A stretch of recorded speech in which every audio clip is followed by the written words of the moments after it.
History, इतिहास। सबसे पहली बात यह होती है कि जी जिस शब्द को हम इतिहास कहते हैं इसका अर्थ क्या होता है। ठीक है, इसका अर्थ क्या होता है? इसका अर्थ है इति प्लस हास। मैं एक बार हिंदी में लिखूंगा, एक बार इंग्लिश में लिखूंगा। That is study of past. Study of past है ये है हमारा अतीत का अध्ययन। ये अतीत का अध्ययन है जी। लेकिन हमारे अतीत में कोई ऐसा तो है नहीं कि एक दो घटनाएं हुई हैं। हमारे अतीत में बहुत घटनाएं हुई हैं। हमारा जो अतीत है, हमारे उस अतीत में बहुत सारी घटनाएं हुई। लेकिन हर वो घटना इतिहास नहीं मानी जा सकती। जो कुछ भी कह दिया आपने मान लो, उसको आप हिस्ट्री नहीं मान सकते। आप हिस्ट्री क्या मानेंगे? आप हिस्ट्री किसको मानेंगे? जनरली आप हिस्ट्री किसको मानते हैं? आप इतिहास मानते हैं जिसके एविडेंसेस होते हैं।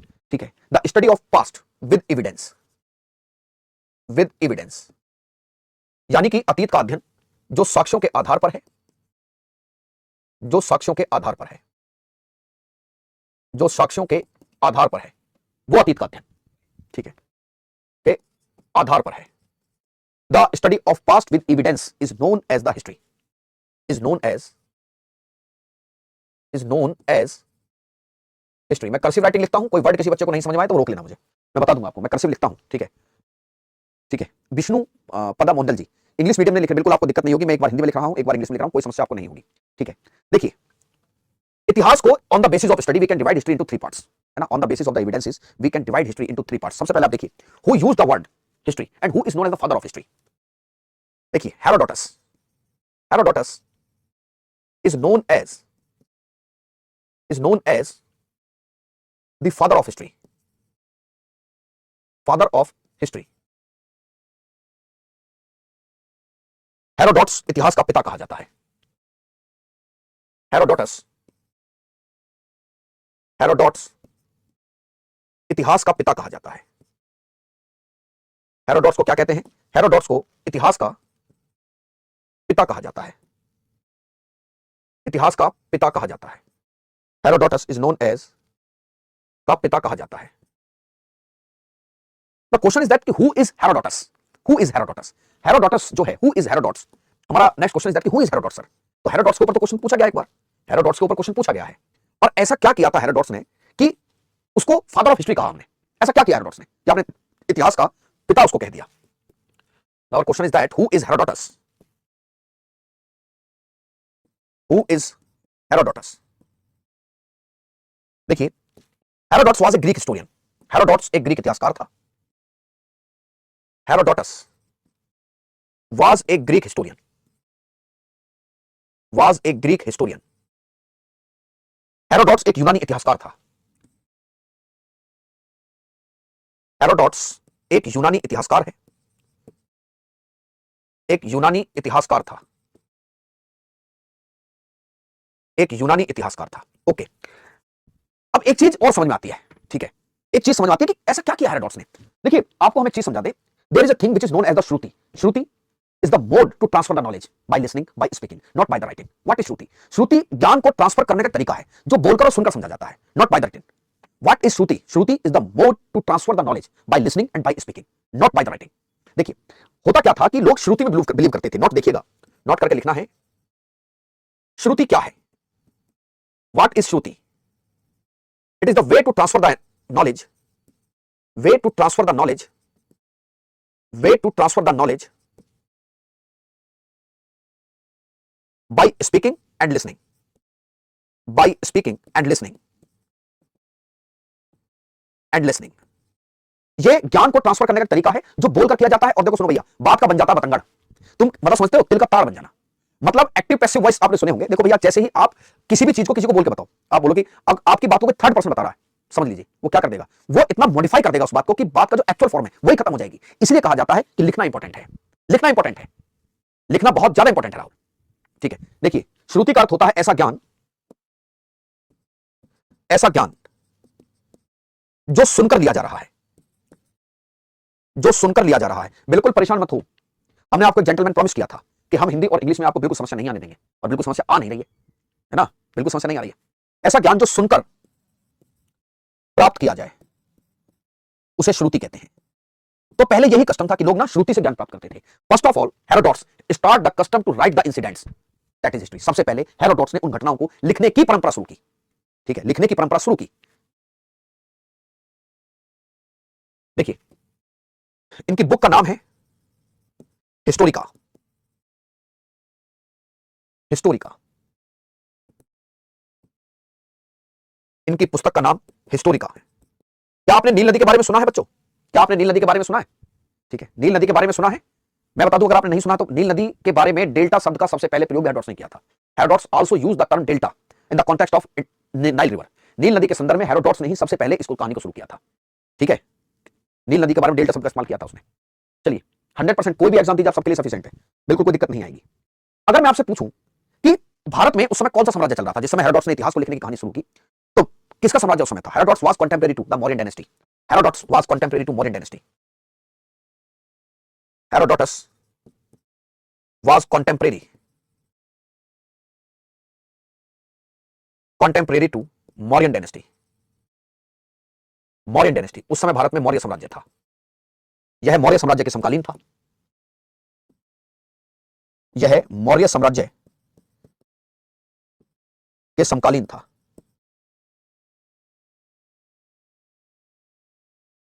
चलिए साहब, ऑब्वियस बात है, यहां तक हमें क्लियर हो गया है ना। इसी आदमी ने कहानी को लिखने की शुरुआत की। ठीक है, देखो अब एविडेंस के बेस पर हम हिस्ट्री को तीन भागों में बांटते हैं। हम the history can be divided into three parts on the basis of evidences.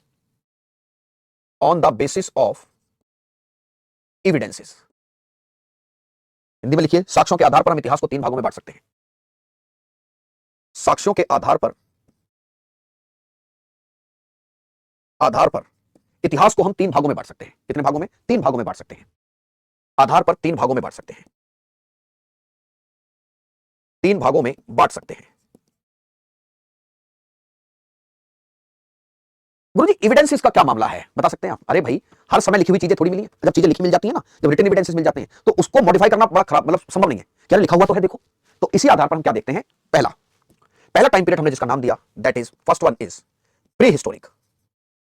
पहला ड्यूरेशन है प्री हिस्टोरिक, प्राग ऐतिहासिक काल।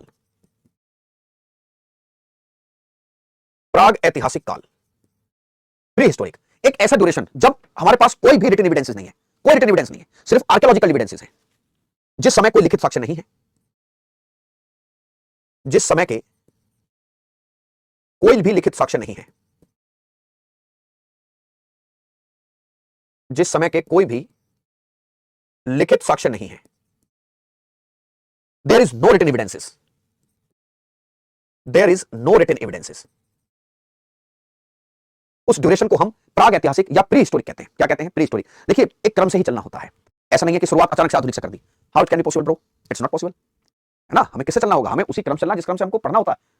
प्राचीन Bharat, the ancient history is a myth, is a puzzle, it is tough to study and tough to teach also. प्राचीन भारत एक myth है, एक पहेली है। पढ़ना खतरनाक है, पढ़ाना खतरनाक है, but we will do it. हम इसे करेंगे और हम इसको ऐसे बना देंगे, बहुत आसान बन जाएगा। घूमेगी ये इतिहास घूमेगा, चारों ओर गोल गोल घुमा दोगे तुम इसको। ठीक है, चलिए। There is no written evidences, we can analysis the incidents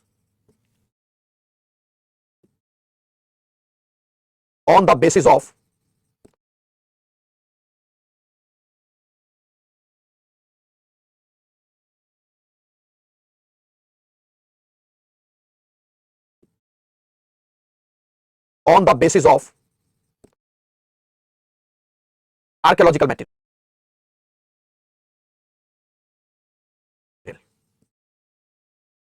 archaeological material, मैं कर्सिव लिखता हूं, अगर कोई दिक्कत आए तो मुझसे पूछ लेना। केवल प्राचीन सामग्री के इतिहास पर ही चीजों को जानते हैं, प्राचीन सामग्री के आधार पर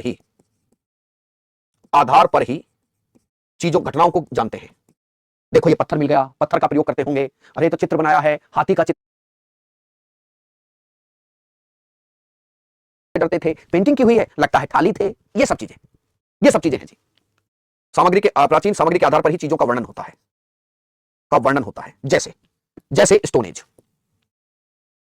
जैसे स्टोन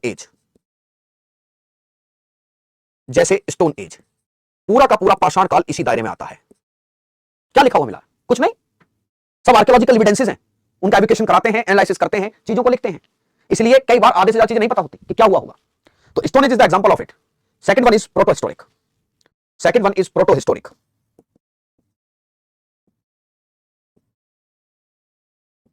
दैट इज आध ऐतिहासिक काल। आध ऐतिहासिक काल जिसमें लिखित साक्ष्य हैं पर पढ़े नहीं जा सके, जिसमें लिखित साक्ष्य मौजूद हैं, जिसमें लिखित साक्ष्य हैं पर पढ़ा नहीं जा सका है, पर पढ़े नहीं जा सके। Written evidences, evidences available but not decoded. अभी तक पता ही नहीं है कि वो क्या लिखा है, बट नॉट डिकोडेड। उदाहरण जैसे सिंधु सभ्यता, जैसे सिंधु घाटी की सभ्यता। क्या है जी? सिंधु। इतनी क्लास कैसे कवर करूं भाई? देखो भैया, तनख्वाह भी तो बहुत सारी होने वाली है, मेहनत तो करनी पड़ेगी ही। तनख्वाह भी तो बहुत सारी होने वाली है दादा, तनख्वाह भी बहुत सारी होने वाली है, आप विश्वास करना। तो मेहनत तो करनी पड़ेगी। मैं वाइट कर देता हूं, ज्यादा चमकेगा लो। ठीक है, अभी कर दूंगा आगे वाइट, तो यहीं करके देखूं। ठीक है, ठीक है, चलिए। जैसे सिंधु घाटी की सभ्यता, जैसे सिंधु घाटी की सभ्यता, जैसे Indus valley civilisation, Indus valley civilisation. Sindhu घाटी सभ्यता के लोगों ने क्या लिखा, ये राज उन्हीं के साथ चला गया। आरडीएक्स भाई हैं, आरडीएक्स सर, ये राज तो उन्हीं के साथ चला गया। जब सिंधु घाटी सभ्यता के लोग कैसे लिखते थे, हम क्या लिख रहे हैं, हम ऐसे लिखते हैं लेफ्ट टू राइट, ये राइट टू लेफ्ट लिखते थे। भाई सिंधु सभ्यता के लोग राइट टू क्या लिखते हैं, राइट टू लेफ्ट लिखते थे। इस तरीके से, वो इस तरीके से लिखते हैं, वो इस तरीके से लिखते थे। और जब यहां आ जाते थे तो इस तरफ से, तो ऐसा लगता था कि जैसे गाय ने मूत्र कर दिया है। इसीलिए इसे गोमूत्र विधि भी कहते हैं। क्या बोलते हैं? द गोमूत्र सिस्टम भी उसे कहते हैं, गोमूत्र स्क्रिप्ट। क्या कहा गया है? इसे गोमूत्र स्क्रिप्ट कहते हैं। ये राइट टू लेफ्ट लिखते हैं, आल्सो नोन एज द गोमूत्र स्क्रिप्ट। ठीक है ना? और भाई इसमें जो थे वो जो अक्षर हैं वो आज तक पकड़ में नहीं आएगी उन्होंने लिखा क्या है। सिंधु घाटी सभ्यता की जो है वो प्रोटो हिस्टोरिक कहलाता है। अब आता है हिस्टोरिक। कौन सा है जी? That is historic age. Historic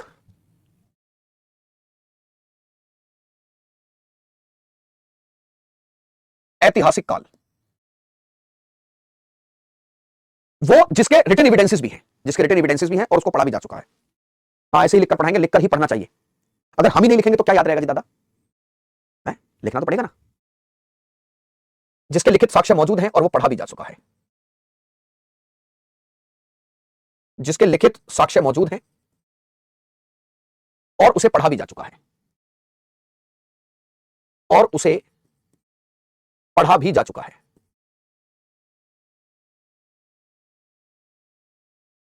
जिसके रिटन एविडेंसेस भी हैं और उनको डिकोड भी किया जा चुका है, जिसके रिटन एविडेंसेस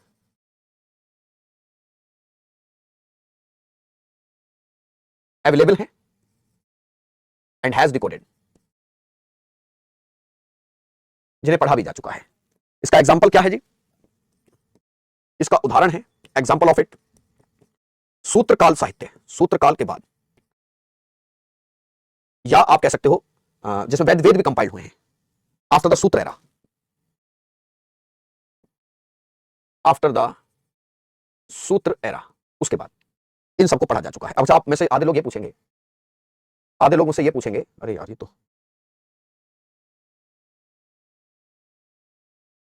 आधे लोग मुझसे ये पूछेंगे कि सर वैदिक संस्कृति को किसमें रखा जाता है? व्हाट्स अबाउट द वैदिक कल्चर? वैदिक culture is a proto historic. जिस समय वेदों में जो घटनाएं लिखी हैं, ये उस समय घटनाएं नहीं है, घटनाएं पहले हो चुकी थी, वेदों में कंपाइलेशन बाद में किया गया। ठीक है, चलिए साहब, एक देखिए, धातु के आधार पर इतिहास का विभाजन। धातु के आधार पर इतिहास का विभाजन, the classification of history on the use of metal.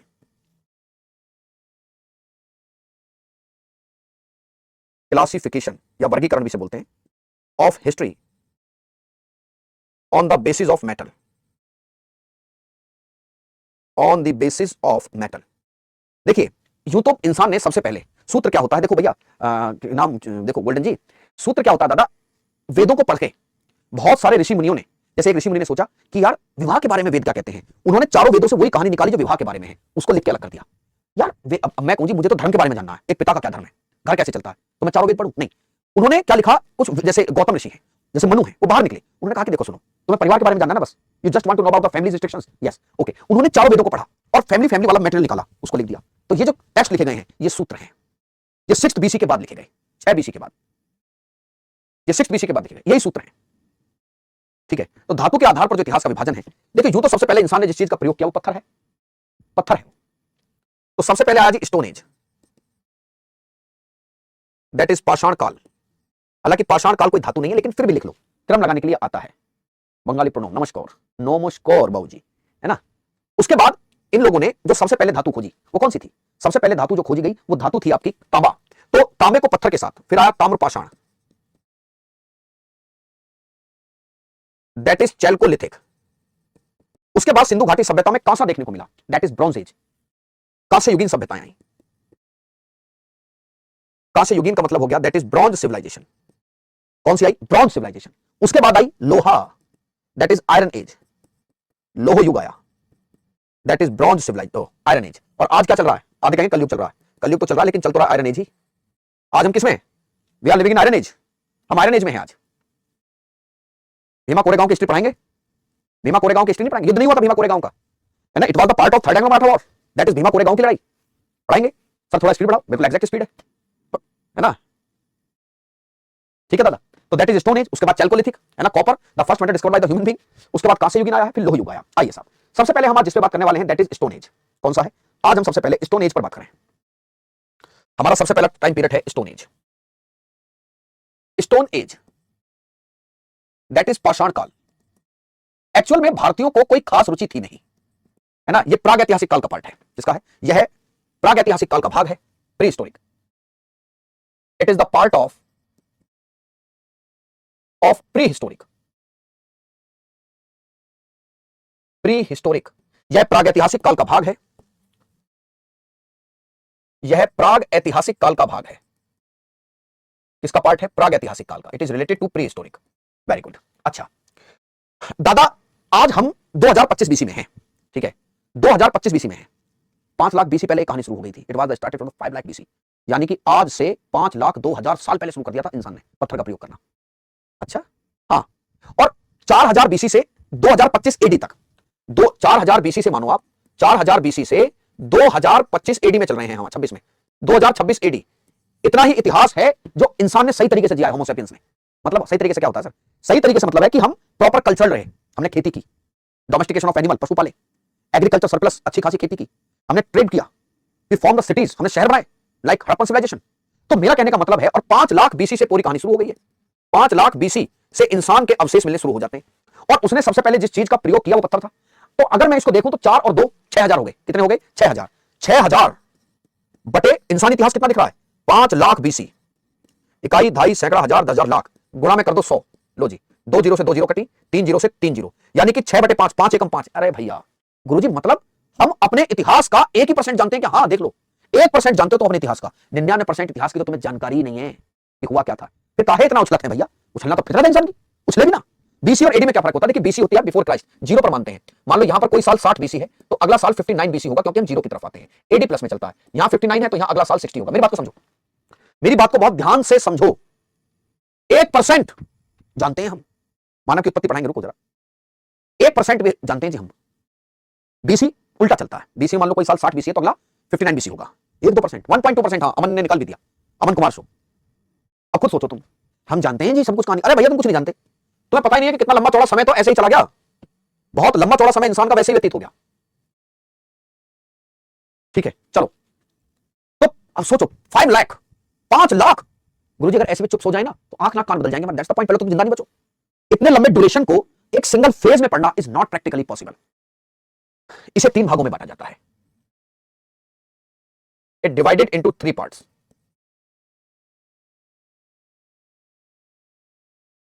इसे 3 भागों में बांटा जाता है, इसे 3 भागों में बांटा जाता है। इसे 3 भागों में बांटा जाता है, 3 भागों में बांटा जाता है पूरा पाषाण काल। पर जायज बात भी है, बांटना ही पड़ेगा, बांटना ही पड़ेगा, है ना, है ना। ठीक है, रवि ने कहा रुको बेटा, बेटा रुको रवीना, पूरा बताऊंगा डिटेलिंग, अब इतनी क्यों टेंशन ले रहे हो, ये भी इंट्रोडक्शन बता रहा हूं मैं। रुको, स्टोरी शुरू होते ही मैं एक बार सिनॉप्सिस बना दूंगा पूरा, पहले 2 मिनट रुक जाओ। बता, ये तो कुछ ऐसे हुई कि दावत में क्या बना है बता तो दो। अब ऐसा तो नहीं कि दावत में बता दूंगा तुम्हें कहोगे अब नहीं जाएंगे हम दावत में, दावत में तुम्हें जाना ही है तो कहानी में जाकर देख लिया जाए, ओ माय गॉड टिक्की भी है, चाउमीन भी है, क्यों जी, तो दावत तो तुम्हें खानी है। रुको ना, इसे 3 भागों में हम बांटते हैं, कौन सा कौन सा, तो देखिए पहला है पूरा पाषाण काल, पूरा पाषाण काल, दूसरा है मध्य पाषाण काल, तीसरा है नव पाषाण काल। और नव पाषाण काल तक आते आते जिंदगी मिनटोज हो गई, क्या हो गई, मिनटोज हो गई। ठीक है, that is palaeolithic, palaeolithic age. Next one is mesolithic, that is neolithic. आगे बढ़ने से पहले अब जो बच्चे कह रहे हैं एक बार उसको देख लीजिए। ठीक है, चलिए साहब मोहन जी क्या पढ़ना है देखिए। सबसे पहले हम स्टोन एज की शुरुआत करेंगे। सबसे पहला हम देखेंगे स्टोन एज, हम सबसे पहले पाषाण काल देखते हैं। और जब आप स्टोन एज को पढ़ते हो तो धीरे धीरे इंसान डेवलप करता है, होमो सैपियंस आता है। क्या आता है, होमो सैपियंस। होमो सैपियंस खेती अच्छी करता है, homo sapiens forms the society, homo sapiens domestication of animal, पशु पालता है। और जो शहर हैं, है ना, जो शहर हैं, शहर जो होते हैं वो धीरे धीरे बनने शुरू हुए। और वो शहर कहां दिखाई दिए, सिंधु घाटी सभ्यता में। पाषाण काल के बाद हम देखेंगे सैंधव सभ्यता, सैंधव सभ्यता, that is Indus valley civilisation. पर क्या करें, चीजें हमेशा एक जैसी तो रहती नहीं, सिंधु घाटी सभ्यता खत्म होगी। कुछ लोग कहेंगे कि कुछ लोग आए जिन्होंने हमला कर दिया, कि कौन थे वो, आर्यंस। उन्होंने एक नई कल्चर को जन्म दिया जिसे हम आर्य संस्कृति कहेंगे, आर्य या वैदिक संस्कृति, आर्य या वैदिक संस्कृति का जन्म होगा। दैट इज वैदिक कल्चर, द स्टार्ट ऑफ वैदिक कल्चर।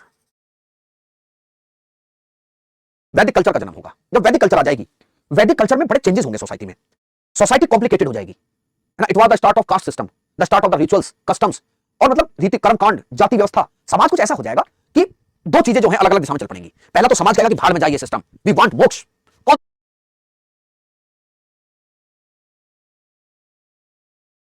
तो उसके बाद 2 बातें होंगी, धार्मिक सुधार आंदोलन चलेंगे, क्योंकि समाज में ऐसी ही स्थिति पैदा हो जाएगी। धार्मिक सुधार आंदोलनों का प्रारंभ होगा, धार्मिक सुधार आंदोलन।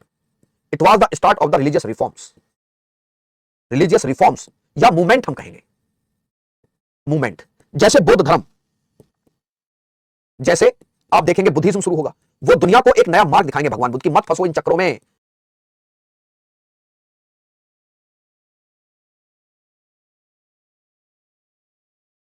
मोक्ष के और बहुत तरीके हैं, ठीक है, और बहुत तरीके हैं, जैसे जैनिज्म, जैसे आजीवक, आजीवक। और एक समय ऐसा आएगा जैसे है ना, कि भाई इन चक्रों मत पड़ो, हम बताएंगे कैसे मोक्ष मिल सकता है, कैसे आत्म। बौद्ध धर्म शुरू होगा, जैसे जैन धर्म, ये सब धार्मिक सुधार आंदोलन है। जैसे आजीवक हैं, आजीवक लोग हैं। उसके बाद भैया लेटर वैदिक एज तक आते आते लोहा आ जाएगा। लोहा, do you believe in God? Yes I believe in God. ठीक है, देखिए जैसे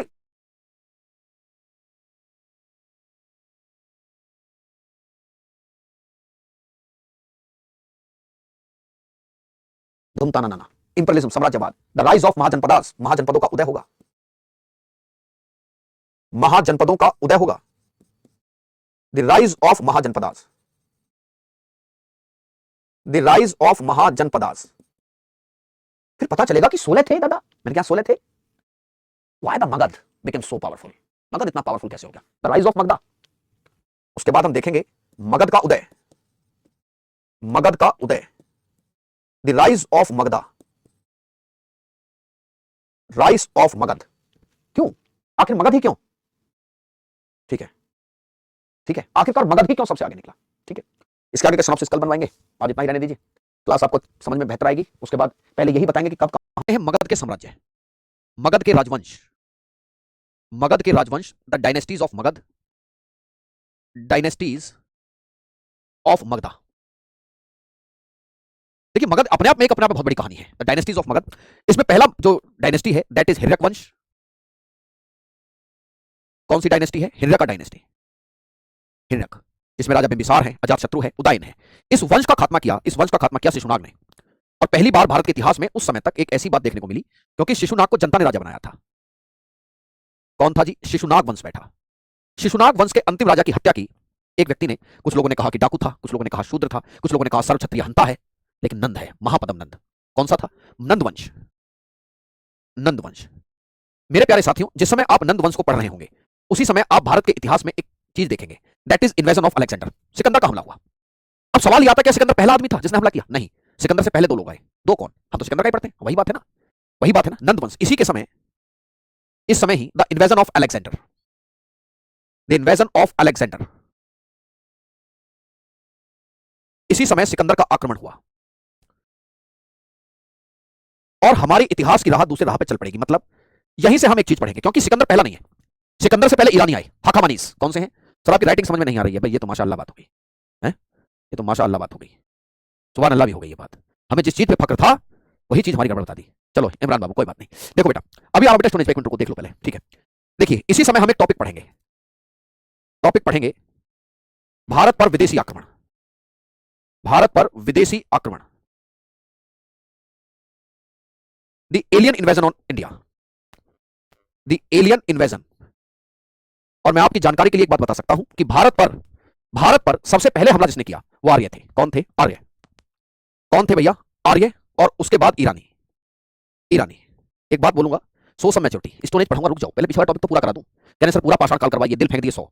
रुको तो सही भैया बाबू, एक बार इसको लिखवा दो, मैं स्टोन एज पे आ रहा हूं, रुको जरा। पर्शियन इन्वेजन, जो हाकावानी वंश था।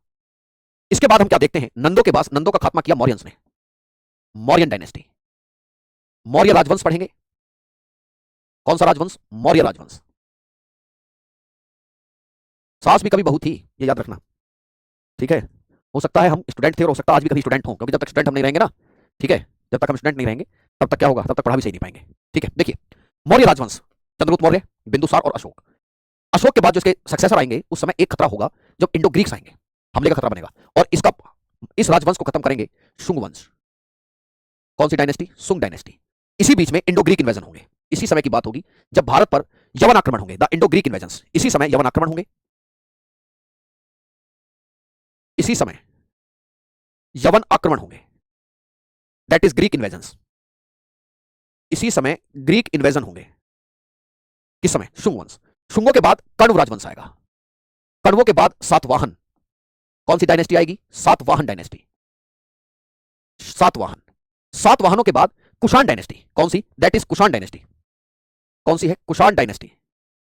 उसके बाद कुषाण वंश आएगा भैया, कुषाण वंश। देखिए छोटी छोटी डायनेस्टी पैरेलली चलेंगी, वो मैं बताता रहूंगा। कुषाणों के बाद जो सत्ता हाथ में आएगी गुप्तों के, गुप्त डायनेस्टी। कौन सा वंश आएगा भैया? दैट इज गुप्त वंश। और गुप्तों के बाद वर्धन डायनेस्टी, वर्धन वंश आएगा। कौन सी डायनेस्टी आएगी? वर्धन वंश। भैया वर्धन, जो हर्षवर्धन के बाद नॉर्थ इंडिया में एक झगड़ा शुरू होगा कन्नौज को लेकर, और उसी समय हम ओरिजिनल पावर्स को देखेंगे। आइए साहब, मैंने जैसा कि पिछली क्लास में बताया था कि हम अपनी कहानी की शुरुआत करेंगे स्टोन एज से। किससे? ये डायनेस्टीज हैं जो आपको पढ़नी है, और सोसाइटी वगैरह सब इसी में हम सब देखेंगे कि इस ड्यूरेशन की सोसाइटी क्या रही है। आइए साहब, स्टोन एज हेडिंग डाल लीजिए, स्टोन एज, दैट इज पाषाण काल। अगर मानव ने किसी भी चीज का सबसे पहले प्रयोग किया तो पत्थर था। क्या था? पत्थर।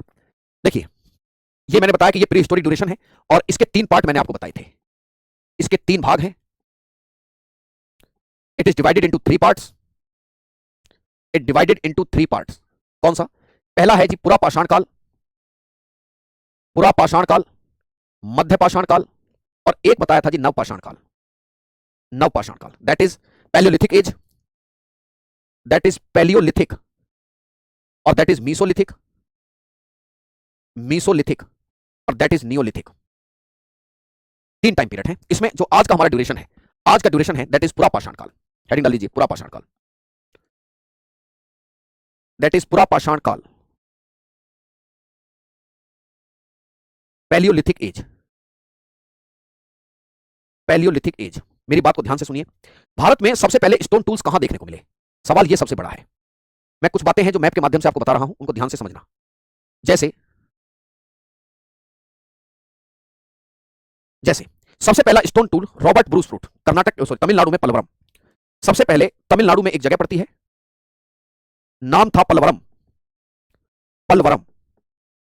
और ये शख्स थे मिस्टर रॉबर्ट ब्रूसफुट, जिन्होंने सबसे पहले पाषाण उपकरण निकाला, है ना। इनका तो नाम आप याद रखेंगे, कौन थे? Robert Bruce Foote. कौन थे? Robert Bruce Foote. पलवरम है, उसके बाद एक और साइट थी, नाम जिसका अतिरम पक्कम है, अतिरम पक्कम, अतिरम पक्कम। These sites are located in Tamil Nadu, discovered by the Mr. Robert Brucefoot. And who is Robert Brucefoot? Robert Bruce Foote को कहा जाता है कि ये भारत में प्री हिस्टोरिक टाइम पीरियड के पिता हैं, ठीक है। उसके बाद याद रखिएगा कुछ चीजें हैं जो पहले से आपको पता होनी चाहिए। एक पड़ती है नर्मदा घाटी। नर्मदा वैली में सबसे पहले होमो सैपियंस, मानव कंकाल। नर्मदा वैली, नर्मदा वैली में सबसे पहले क्या मिला? मानव कंकाल। क्या मिलता है? मानव कंकाल देखने को मिला। ये एक लड़की है 32 साल की। क्या है? ये एक लड़की है 32 साल की, एक लड़की का कंकाल है जिसे नर्मदा मानव कहा गया। उसके बाद उत्तर प्रदेश की बेलन नदी घाटी, यह बहुत इंपॉर्टेंट चीज है। उत्तर प्रदेश में बेलन नदी घाटी में खूब मिल जाते हैं। बेलन नदी घाटी, जो इस बात को साबित करने के लिए काफी है कि और भारत में बचा क्या? और भारत में क्या बचा? बेलन रिवर वैली। पूरे भारत में स्टोन टूल मिल रहे हैं, और कोई भी आदमी इसको बोल दे आकर कि नहीं भारत के लोगों ने हमसे कुछ करे, काहे तुमसे सीखा हमने? पूरे भारत में स्टोन टूल है, पूरे भारत में स्टोन टूल्स हैं। उसके बाद सोहन नदी घाटी, कौन सी है जी? सोहन रिवर वैली, पाकिस्तान की सोहन नदी घाटी। सोहन नदी घाटी है, सोहन रिवर वैली, सोहन नदी की घाटी कौन सी है? सोहन नदी की घाटी है। हाँ, यह बात पक्की है कि जो स्टोन टूल्स हैं वो नॉर्थ ईस्ट में देखने को नहीं मिलेंगे आपको बहुत ज्यादा, ठीक है, शुरुआती फेज में तो खासकर। तो ये पूरे भारत में देखो आप। लेकिन फिर वही बात है कि इंडियंस को बहुत ज्यादा फुर्सत एक्चुअल में थी नहीं, ठीक है ना। इंडियंस को बहुत ज्यादा फुर्सत थी नहीं। सबसे पहले रॉबर्ट ब्रूसफुट इस काम को करते हैं। तो हमें पता चला कि भारत में स्टोन एज तो है भाई। और जब भारत में जब स्टोन एज का हमें पता चला, तो इसी स्टोन एज के चलते हुआ ये कि सबसे पहले लगा पूरा पाषाण काल। ये बहुत बड़ा टाइम पीरियड था, पूरा पाषाण काल। देखिए, इसे भी 3 भागों में हम बांटते हैं। ये बहुत बड़ा ड्यूरेशन है। कितने भागों में बांटते हैं? It is also divided into 3 parts, है ना। इसे भी 3 पार्टों में बांटते हैं, 3 पार्टों में, 3 भागों में बांटते हैं। तारीखों में फंसना नहीं है, क्योंकि कोई मतलब नहीं है। It divided into 3 parts, it divided into 3 parts. ये 3 पार्टों में बटा है। 5 लाख साल पुराना शुरू होगा और 10,000 साल तक जाएगा। 4,90,000 साल, माशाअल्लाह, इतना ड्यूरेशन। ऑब्वियस बात है, बांटना पड़ेगा 3 भागों में। शीतल क्या नहीं है, ये मैप मुझे बनाना है क्या? बनाओ। तो मैं बताता हूं वास्तव में इतिहास पढ़ाया कैसे जाता है। डोलोमाइट पत्थर होता है, सुन लीजिए। मध्य प्रदेश में बेटा, Narmada valley is located in MP. ये मध्य प्रदेश में है, ठीक है। देखिए आगे कौन सा? एक है पहला lower palaeolithic age, lower palaeolithic age. दूसरा है middle palaeolithic age, mid palaeolithic age. तीसरा है that is upper palaeolithic age, upper palaeolithic age, that is निम्न पुरा पाषाण काल, निम्न पुरा पाषाण काल। अच्छा, कितने बच्चे ये कहते हैं कि सर हमें एक बात पता है गुरुजी, हमने ये सुना है कि पूरी पृथ्वी पे एक बार बर्फ ही बर्फ हो गई थी क्या? मैंने कहा हाँ, पूरी पृथ्वी पे बर्फ ही बर्फ हो गई थी। अच्छा, तो गुरुजी फिर तो घास पास सब दब गई होगी। मैंने कहा हाँ। फिर ये चूहे बिल्ली नहीं थे? मैंने कहा नहीं। ओहो, तो बड़े बड़े जानवर रहे होंगे? मैंने कहा हाँ जी हाँ। यही वो समझ चल रहा है, ठीक है। चलिए, फिर है मध्य पुरा पाषाण काल, मध्य पुरा पाषाण काल। फिर आता है जी उच्च पुरा पाषाण काल, उच्च पुरा पाषाण काल, उच्च पुरा पाषाण काल, ठीक है।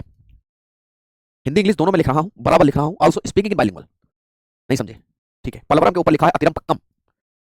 क्या लिखा है? अतिरम पक्कम। देखिए भैया, आपको यह जानकर हैरानी होगी कि ये जो ड्यूरेशन है दादा, ये जो टाइम पीरियड था, इसमें तो आइस एज है। आइस एज मतलब वही बर्फ का मामला। मैंने कहा हाँ जी, इसमें आइस एज था। इसमें तो पूरी पृथ्वी आइस एज में है, हिमयुग कहते हैं। पूरी पृथ्वी पर आइस एज है। ओहो, तो हम तो दुबके दुबके रहते होंगे। तुम थे ही नहीं हैं? हम नहीं थे? क्या बात कर रहे हो? अरे भैया, तुम तो होमो सैपियंस हो। इस समय होमो सैपियंस है ही नहीं। इस समय होमो सैपियंस भी नहीं है, होमो सैपियंस थे ही नहीं इस समय। गुरुजी, ये तो बड़ी इंटरेस्टिंग बात बनती जा रही है, तुम इसे पढ़ाओ एक बार, हम ढंग से इसको देखते हैं क्या है मामला है। चलो आइए बताते हैं, ठीक है। गुरुजी इसको बताओ, ये तो बात नहीं समझ में आ रही। मजा आया ये तो सुन के। इस समय तो आइस एज था। ये जो उच्च पुरा पाषाण काल है, इसमें होमो सैपियंस आया है भैया, इसमें होमो सैपियंस आया। हमसे पहले भी कोई रहता था जी क्या? हाँ रहते थे, क्रोमैग्निन है, क्रोमैग्निन रहते थे हमसे पहले। ओहो, तो गुरुजी हम रहेंगे नहीं रहेंगे? यही दिक्कत है बस, है ना, यही दिक्कत है। क्या आने वाले 1000 साल में होमो सैपियंस भी नहीं रहने का? ये अपने पूर्वजों को खा गया। होमो सैपियंस जो है उससे पहले क्रोमैग्निन थे, निएंडरथल थे जो जर्मनी में थे, ठीक है। चलिए साहब, सबसे पहले डालिए लोअर पैलियोलिथिक एज। आओ साहब, सबसे पहले हम देखते हैं निम्न पुरा पाषाण काल। पुरा पाषाण काल का भी एक हिस्सा जिसे निम्न पुरा पाषाण काल कहते हैं। निम्न पुरा पाषाण काल, that is lower palaeolithic age, निम्न पूरा पाषाण काल। देखो दादा, बात क्या है? सबसे पहली बात, इस समय आइस एज है। इस समय क्या था? इस समय हिमयुग है। इस समय हिमयुग था, हिमयुग है, और होमोसेपियंस नहीं है। इसी समय होमोसेपियंस नहीं है, ठीक है। It was the duration of ice age, it was the duration. मैं तारीख तुमको आप जान के नहीं लिखवा रहा हूं, पूछो क्यों? पजल ही होते फिरोगे, कोई फायदा नहीं है, ठीक है। कोई फायदा नहीं है, पजल ही होते घूमोगे, कोई लेना नहीं उन तारीखों से। Ice age and there is no homo sapiens, there is no homo sapiens. Homo sapiens इस समय नहीं थे, याद रखिएगा। देखिए, ऑब्वियस बात है, जब आइस एज है, जब आइस एज है दादा, तो आइस एज में क्या है?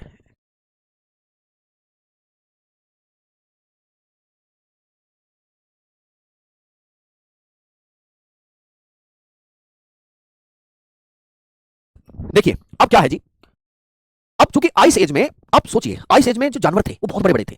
उनको पत्थरों को उनके जो शिकार करने के लिए जिन पत्थरों का इस्तेमाल होता था, जो स्टोन टूल्स बनते थे, वो भी बहुत बड़े बड़े थे। देखिए दादा, बात क्या है, इस समय देखिए, अगर कोई नदी निकल रही है, मान लीजिए एक रिवर है, एक रिवर निकलती है, एक रिवर है दादा, और इस रिवर में जब भैया पत्थर चलते हैं, क्या चलते हैं?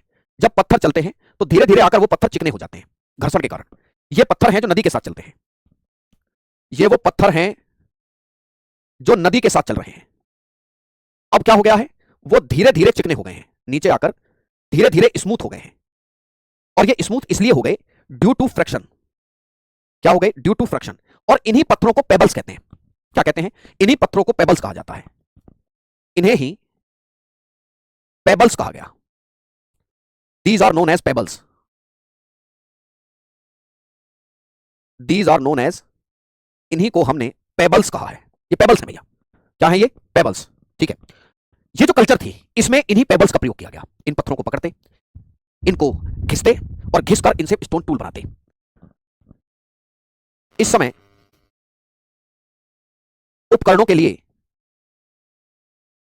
जो पाषाण काल के उपकरण हैं, जो पत्थरों के उपकरण थे, ठीक है, इस समय उपकरणों में पेबल्स का प्रयोग हो रहा था, पेबल्स का प्रयोग हो रहा था। पहले हिंदी में लिखा, तो इसमें लिखा रहा हूं, 2 मिनट रुकिए। ये जो पेबल्स थे, इन पेबल्स से 2 प्रकार के टूल्स बनाए जा रहे थे, चॉपर प्रकार के और चपिंग प्रकार के। चॉपर माने काट देना, चॉप कर देना, चपिंग माने छील के उतारना। इन्हीं से चॉपर प्रकार के थे, इनसे ही चॉपर बन रहे थे, इनसे ही चपिंग बन रहे थे। चॉपर और चपिंग बन रहे थे। चॉपर और चपिंग से क्या करते हैं, बता सकते हैं? इसीलिए इस कल्चर को, ये जो टाइम पीरियड था निम्न पाषाण काल, चॉपर चपिंग पेबल कल्चर कहते हैं। क्या कहते हैं? इसलिए ही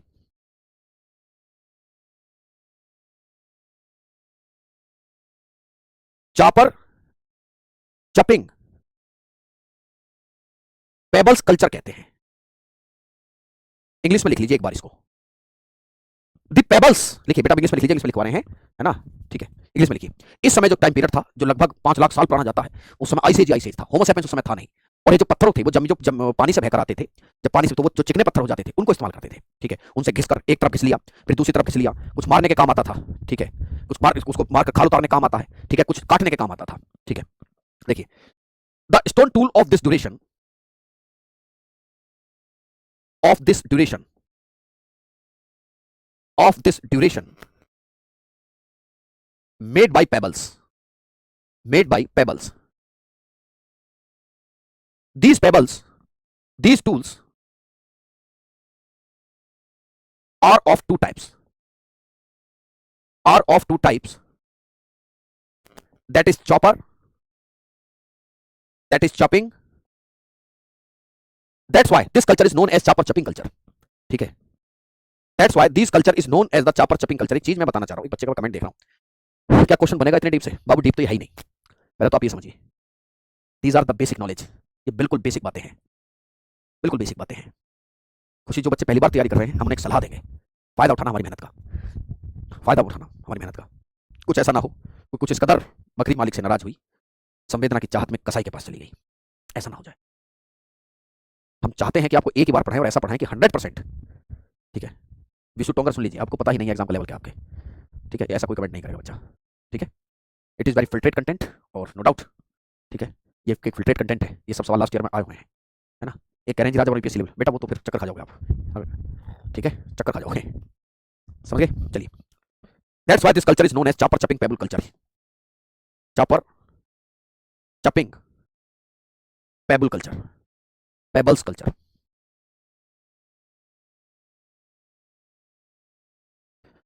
ओके, देखो भैया आगे देखिए, चापर क्या होता है। चापर जो काटना पड़ता है एक तरफ से, ठीक है, काटना पड़ता है।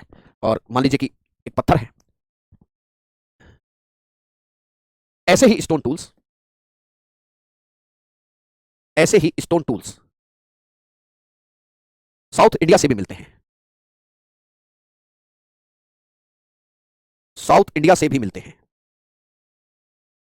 लेकिन उन स्टोन टूल्स की एक खास बात है जो दक्षिण भारत से मिलते हैं, वो कुछ ऐसे दिखते हैं, वो कुछ ऐसे दिखते हैं जी, इस तरीके से, ऐसे। तो ऐसा लगता है कि जैसे उनमें ये जो आप देख रहे हो इस तरीके से पकड़ने का ये बनाया है, जिसे हैंड एक्स कल्चर कहते हैं।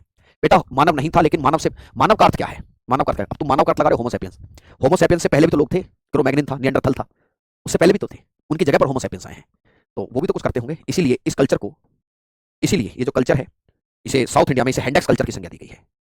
क्या कहा गया है, that is hand axe culture. इस ड्यूरेशन को जो निम्न प्रापाषाण काल है, इसे कोर संस्कृति भी कहते हैं, इसे कोर संस्कृति भी कहते हैं।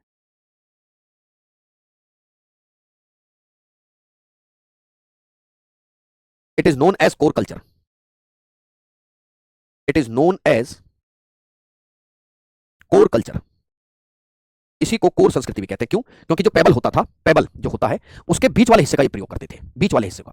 जैसे मान लो कोई पत्थर है और एक पत्थर ये आप ले लिया आपने और आपको बड़ा भारी उससे शिकार करना है, तो ये मान लो कोई पत्थर है, ये पेबल है, और तुम्हें इससे कोई शिकार करना है, तो तुम इसे थोड़ा हल्का करोगे, तो तुम इसको तोड़ोगे। जब तुम इसे तोड़ोगे तो देखो कि इसके जो साइड वाली चीजें हैं ये अलग हो जाएंगी टूट के, होता है ना, तुम ईंट को तोड़ो तो ईंट जो है साइड में से टूट जाती है, तो ये इसके साइड वाले जो इलाके हैं ये अलग हो जाएंगे, और बीच वाला जो हिस्सा सबसे बड़ा बचेगा, ये कोर बचेगा। तो तुम इस कोर का प्रयोग करोगे, साइड वाली चीजें टूट के अलग हो जाती हैं, तो इसलिए इसे कोर कल्चर कहते हैं, ठीक है। तो ये कोर पार्ट है, the core part of stone, the core part of stone, पत्थर का कोर भाग, ये पत्थर का कोर भाग है, इसी से जो है वो करते थे प्रयोग। ये निम्न पुरापाषाण काल की घटना है, और इस समय जो होमोसेपियंस था नहीं, होमोसेपियंस के पूर्वज थे, ठीक है। क्या थे? होमोसेपियंस के पूर्वज थे। तो इस समय जो है पूरी तरीके से आंखें तक जिंदगी है, जिंदगी जो थी इस समय पूरी तरीके से आंखें तक थी, गैदरिंग टाइप की है, और घूमते रहते थे, हंटिंग करना, बस यही काम था। इंसान सिर्फ अभी खाना जानता है, याद रखिएगा, इंसान जो था इस समय सिर्फ और सिर्फ क्या है, खाना जानता है, आग को वो नहीं जानता है? आग को नहीं जानता,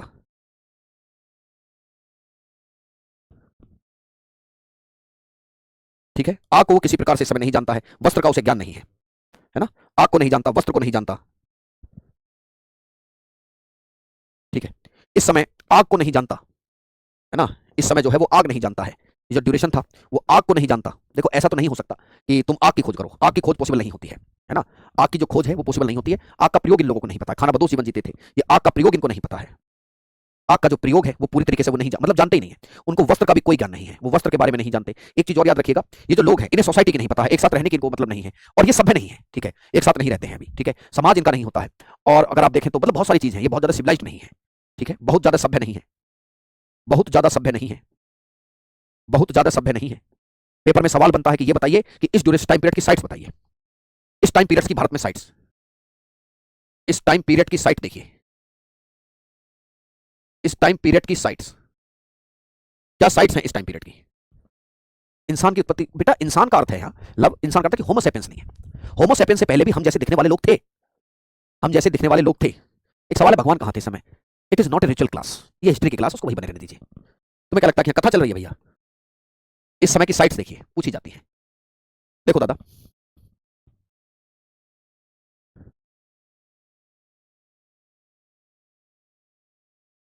देखिए एक मैप बना लो, क्लियर रहेगा।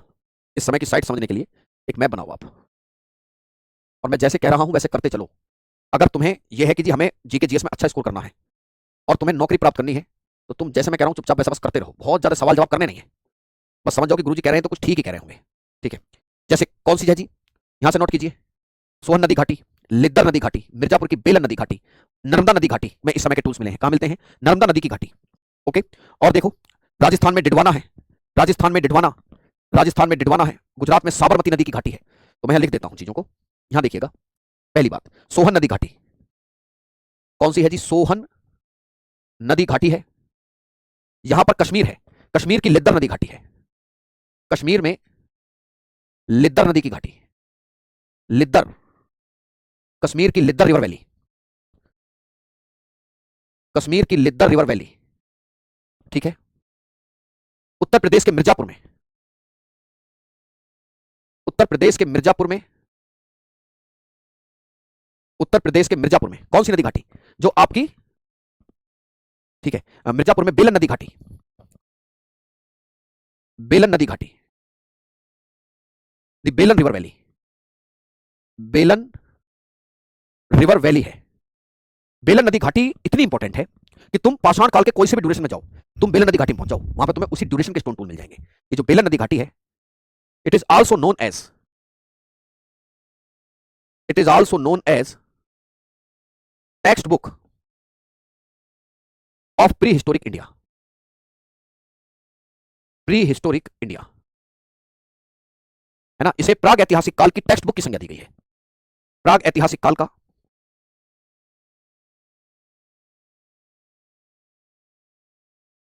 काल की टेक्स्ट बुक की संज्ञा दी गई है, कि टेक्स्ट बुक कहा गया है। अब आइए, मध्य प्रदेश की नर्मदा नदी की घाटी, हथनोरा से मानव कंकाल मिलता है।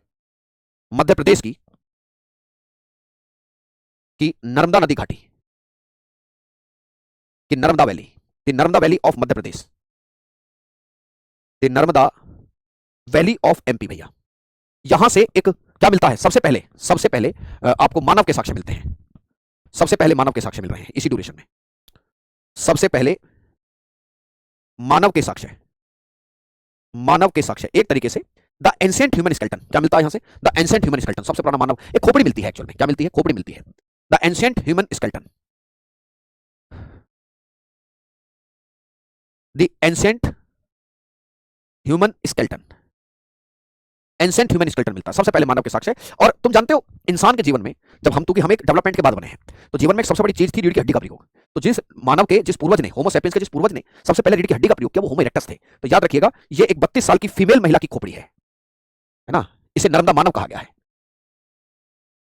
It is also known as Narmada मानव, ऑल्सो नोन एज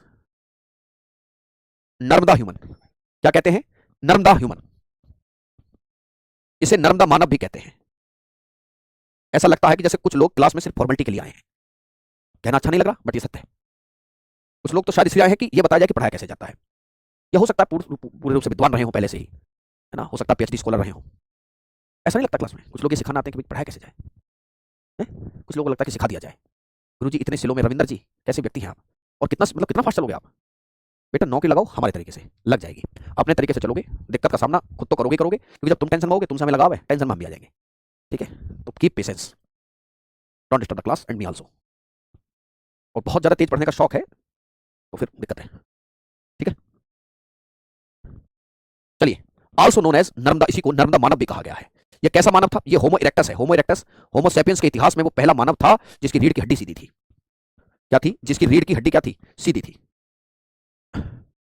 ठीक है, चलो आगे देखिए। राजस्थान से देखिए, डिडवाना है। कौन सा है? डिडवाना। राजस्थान से डिडवाना है भैया।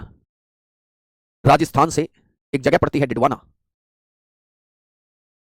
राजस्थान से डिडवाना है, चंबल नदी की घाटी है। अरे ये जो है, एक मिनट रुको, राजस्थान में देख लो। राजस्थान में डिडवाना, राजस्थान में डिडवाना है और चंबल नदी की घाटी है। ठीक है, यहां देखिएगा, गुजरात में साबरमती नदी की घाटी, गुजरात में साबरमती नदी की घाटी। एक और बड़ा इंपॉर्टेंट है कि ये महाराष्ट्र में पूछे जाते हैं कि महाराष्ट्र में ये लोकेशन क्या है? पुरवरा के पास है। कौन सी नदी है? पुरवरा नदी के पास, महाराष्ट्र में भी है जी। और महाराष्ट्र में ये कौन सी जगह है? भदने, कोरागांव, नेवासा, बोरी, कौन से हैं? भदने हैं महाराष्ट्र में। महाराष्ट्र में देखिए, ये पूछा गया सवाल है कई बार। महाराष्ट्र में भदने हैं, कोरागांव है, नेवासा है, बोरी है, बोरी में, ये सब चीजें हैं। ठीक है, तो these are the sites regarding this age. ठीक है, ओके। अब जो क्या कहानी है, अब इसके बाद हम जो देखते हैं, ये गुजरात में है, डिडवाना है, द चंबल रिवर वैली है। कौन सी है? Chambal river valley, Chambal river valley, है ना। चलो, इसके बाद आता है इसी ड्यूरेशन का टाइम पीरियड जिसे मध्यपुरा पाषाण काल कहते हैं। क्या कहते हैं? मध्यपुरा पाषाण काल, जो इससे नेक्स्ट क्लास में होगा। ठीक है, मध्यपुरा पाषाण काल आज यहीं पर।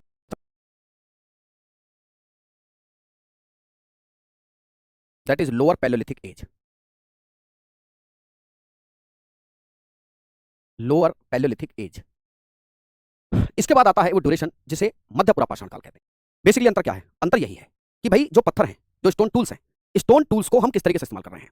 जैसे कोर कल्चर था, है ना, क्या था? Core culture. अब हमने देखो, इससे पहले हमने देखा था कि इसकी खास बात क्या है कि इसे कोर कल्चर भी कहते हैं।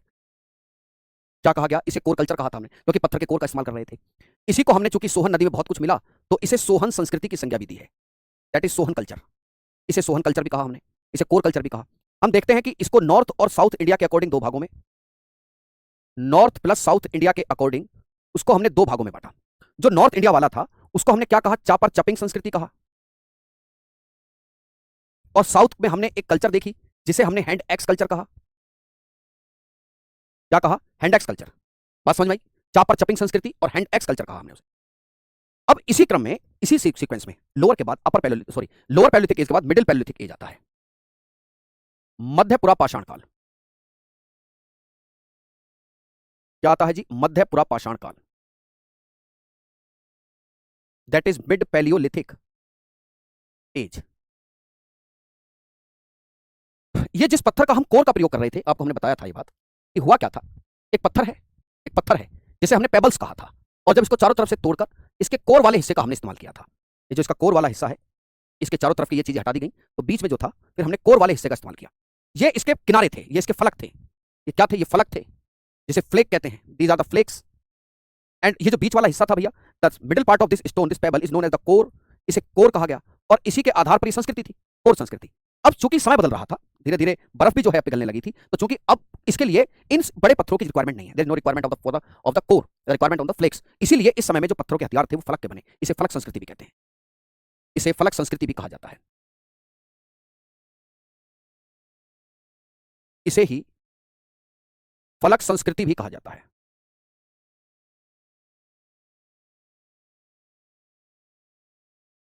It is known as the flake culture. इसे फ्लेक संस्कृति कहते हैं। ठीक है, क्या बोलते हैं? इसी को भैया हम फ्लेक संस्कृति भी कहते हैं। इसके क्षेत्र कौन से हैं देखिए। ठीक है, इसके प्रमुख क्षेत्र हैं, प्रमुख क्षेत्र हैं नेवासा। नेवासा महाराष्ट्र में है। कौन सा है जी? Nevasa. This culture is also known as flake culture, है ना, ये लिख लेना इसको एक पॉइंट बना के। This culture is known as the flake culture also, Nevasa. ठीक है, और मिर्जापुर की घाटी, मिर्जापुर में, उत्तर प्रदेश का सिंगरौली, सिंगरौली। ठीक है, बेलन नदी घाटी को तो आप भूल ही नहीं सकते, बेलन नदी घाटी को आप भूल ही नहीं सकते, क्योंकि वो तो बहुत इंपॉर्टेंट है ही, टेक्स्ट बुक कही गई है। चलिए, उसके बाद आता है उच्चपुरा पाषाण काल। कौन सा है जी? उच्चपुरा पाषाण काल, उच्चपुरा पाषाण काल। That is upper palaeolithic age, upper palaeolithic age. जो बच्चे नए जुड़े हैं वो एक चीज को समझ लें कि हम लोग स्टोन एज पढ़ रहे हैं। स्टोन एज के तीन फेज हैं, दैट इज पैलियोलिथिक, मेसोलिथिक और नियोलिथिक। हम पैलियोलिथिक एज के बारे में ये देख रहे हैं कि पैलियोलिथिक एज के तीन पार्ट हैं, that is lower Palaeolithic, middle Palaeolithic, that is upper Palaeolithic, है ना। क्योंकि ये लगभग 4,90,000 साल पुराना समय है, और कब से? 5 लाख बीसी से 4,90,000 साल तक, इतना लंबा समय रहा, इसीलिए हमने इसको तीन भागों में इसको बांट कर चले हैं। ठीक है, आइए साहब।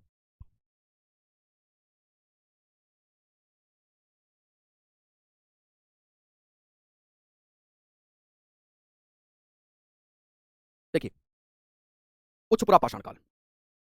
अब क्या हो रहा था? अब धीरे धीरे हिमयुग की समाप्ति हो रही थी, हिमयुग कम हो रहा था।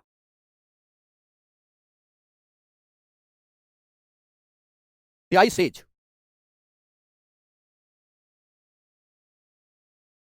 came to end in this age। इस टाइम पीरियड में आइस एज क्या हो रहा था? वो अब समाप्त हो रहा था। इस ड्यूरेशन की दो महत्वपूर्ण घटनाएं हैं, दो महत्वपूर्ण घटनाएं इस समय में घटित हुई। अच्छा, एक चीज मैं आपको बता दूं, अगर मैं ये कहूं कि आग की खोज हुई, आप में से आधे लोग कहेंगे कि आग की खोज करना इंसानी बस की बात नहीं है। आग पहले से ही थी। आग की खोज कोई कैसे कर सकता है? तो पहले से ही रही होगी। देखिए, दो महत्वपूर्ण बातें इस समय की हैं। एक तो होमोसेपियंस का आना। होमोसेपियंस, हम कौन हैं? इसी समय में होमोसेपियंस आए। और साथ में हम ये देख सकते हैं कि जो भीमबेटका की गुफाएं हैं, भीमबेटका में चित्रकारी, the paintings in Bhimbetka,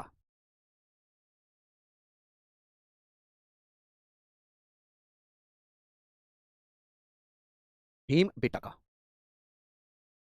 Bhimbetka में एक बात याद रखिए, लोग जैसे कई बार पूछ लेते हैं कि the Bhimbetkas are related to upper Palaeolithic age, लेकिन मैं आपको एक चीज बता दूं, भीमबेटका में इंसानी रहने की शुरुआत हो गई, लेकिन इंसान फिर अब लगातार भीमबेटका में रहेगा।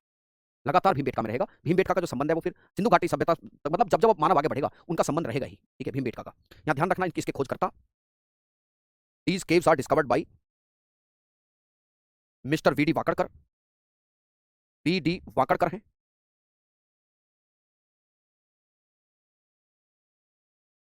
वी डी वाकड़कर हैं। कौन थे? V D Wakadkar.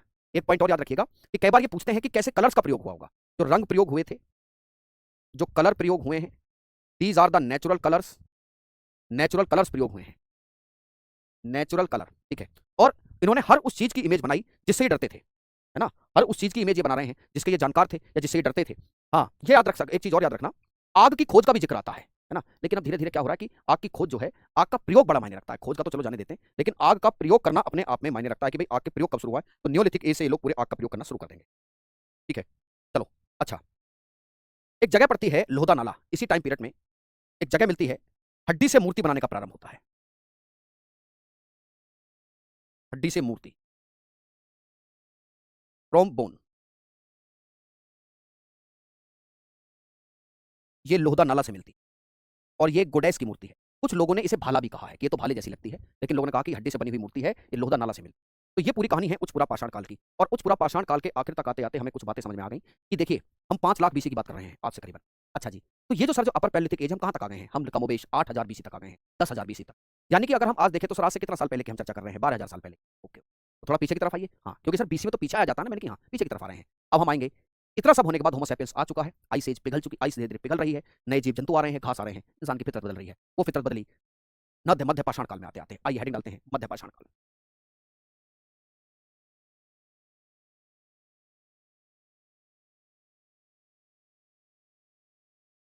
Mesolithic as, मध्य पाषाण काल। ठीक है, देखो दादा, देखिए, इस काल के खोजकर्ता,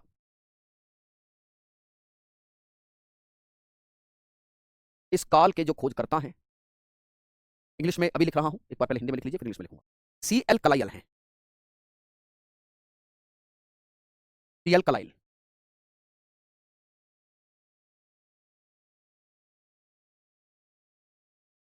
this duration, this was discovered by C L Carlleyle. छोटी सी बात मैं बता दूं, I am suffering from the severe back pain. मैं एक बहुत जबरदस्त कमर दर्द से जूझ रहा हूं, है ना? अगर क्लास थोड़ी सी छोटी हो तो क्या बोलते हैं उसको, माइंड मत करिएगा। क्लास थोड़ी सी छोटी हो सकती है, इसके पीछे की वजह क्या है? एक सीवियर बैक पेन है मुझे। डॉक्टर ने तो पूरा बेड रेस्ट बताया, बट मैं ले नहीं रहा हूँ क्लास के लिए। तो पूरा करके पूरा बेड रेस्ट हो जाइए, मैं नहीं ले रहा। देखिए, इस टाइम पीरियड की एक खास बात क्या है? इस टाइम पीरियड की दो खास बातें हैं। इस टाइम पीरियड की खास बात, what is the special feature of this age? तो इस टाइम पीरियड की खास बात यह है, हिमयुग की समाप्ति, हिमयुग की समाप्ति, the end of ice as.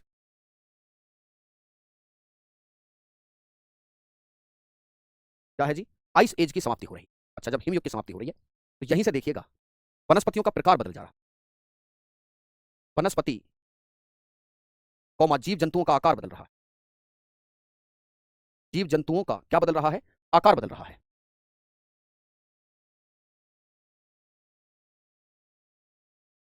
का आकार क्या हो रहा है?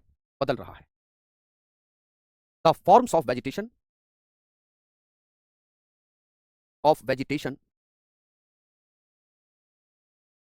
And the shape of animal,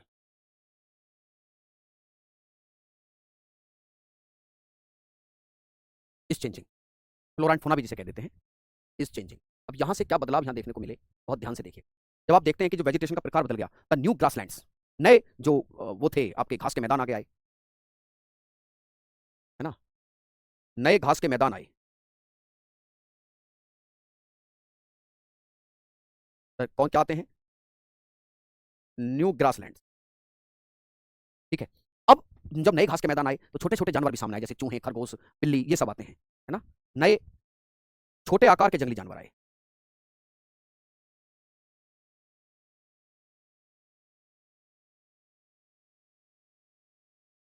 the small shape of animal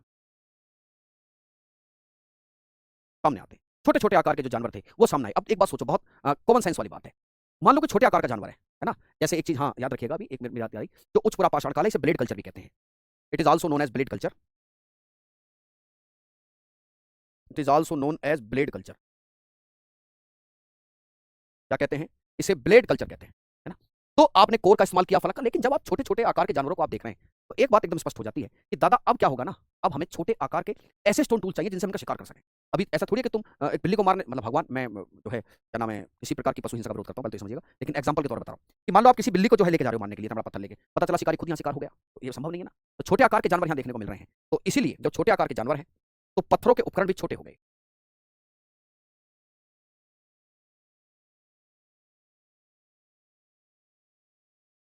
ठीक है, तो स्मॉल शेप ऑफ टूल्स,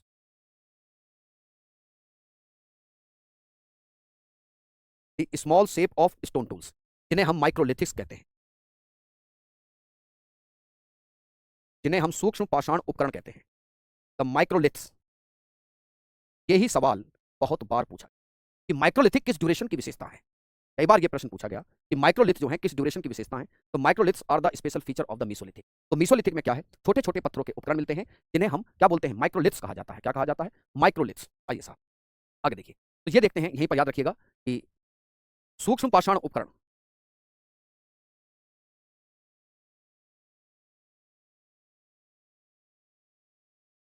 इस काल की विशेषता है।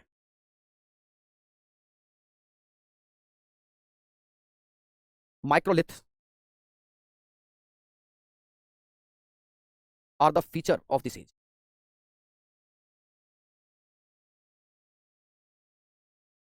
माइक्रोलिथ इस काल की विशेष, कौन से माइक्रोलिथ्स आपको देखने को मिलते हैं, देखिएगा, जैसे शेप कैसी थी, जैसे ट्रायंगुलर शेप के हैं, अर्धचंद्राकार हैं, ट्रेपेजियम शेप के हैं, ऐसे माइक्रोलिथिक जो है आपको देखने को मिले, इस प्रकार के ये आपको देखने को मिलते हैं। अब यहां से एक पॉइंट और जो आपको बहुत ध्यान से समझना होगा, ये बताओ, ये जो शेप है, मेरी बात को ध्यान से समझना, ऑब्वियस बात है सर, इनको फेंक कर चलाया जाएगा, इनको फेंक कर चलाया जाएगा, ये बात सच है। और इसी समय धनुष बाण का भी आविष्कार होता है, क्योंकि इनको फेंक कर चलाएंगे तो याद रखिए प्रोजेक्टाइल टेक्नोलॉजी आती है।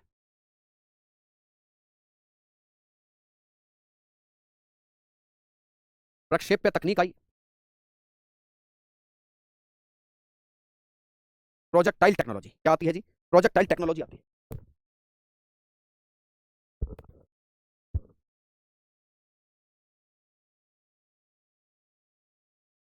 ठीक है, और धनुष बाण की खोज हुई,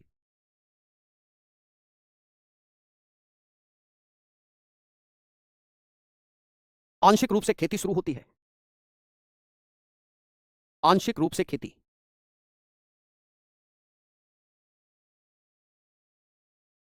पार्शियली,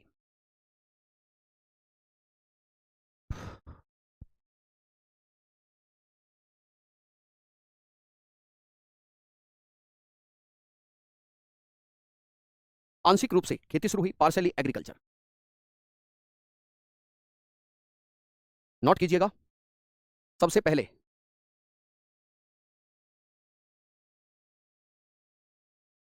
जौ की खेती हुई, पार्ले।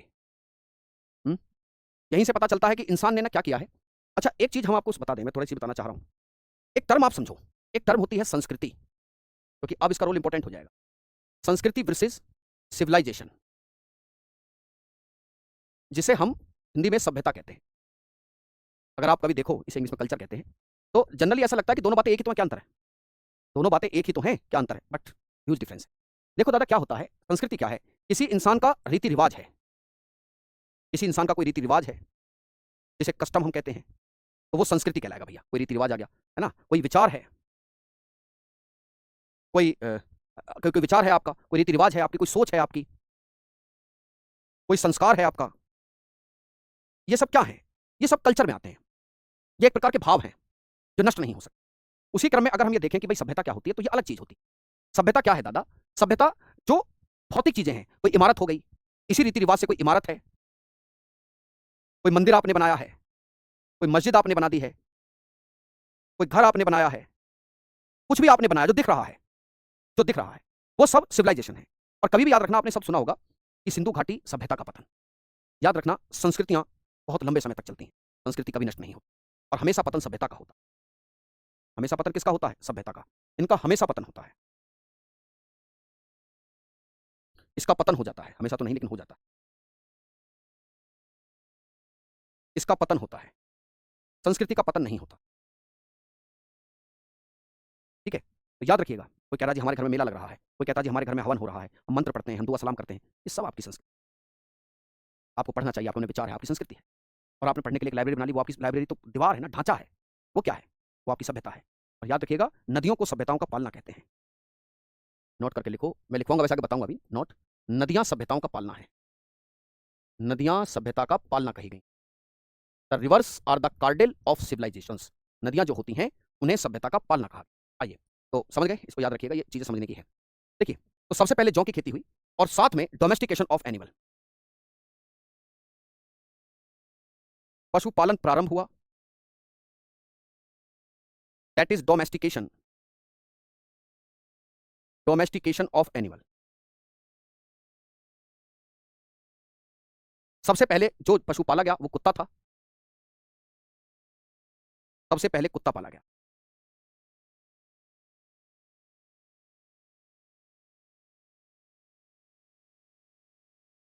ठीक है, देखिए इसके उदाहरण कहां से हैं?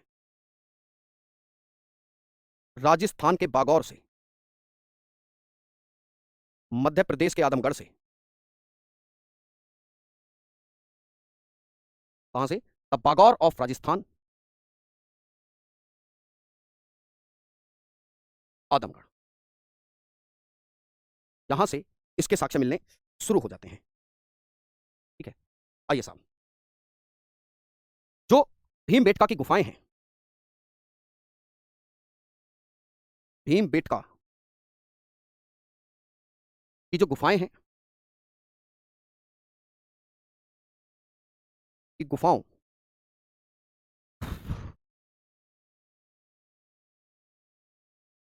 गुफाओं से भी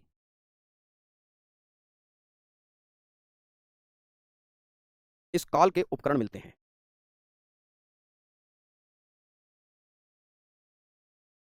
केव्स ऑफ भीमबेटका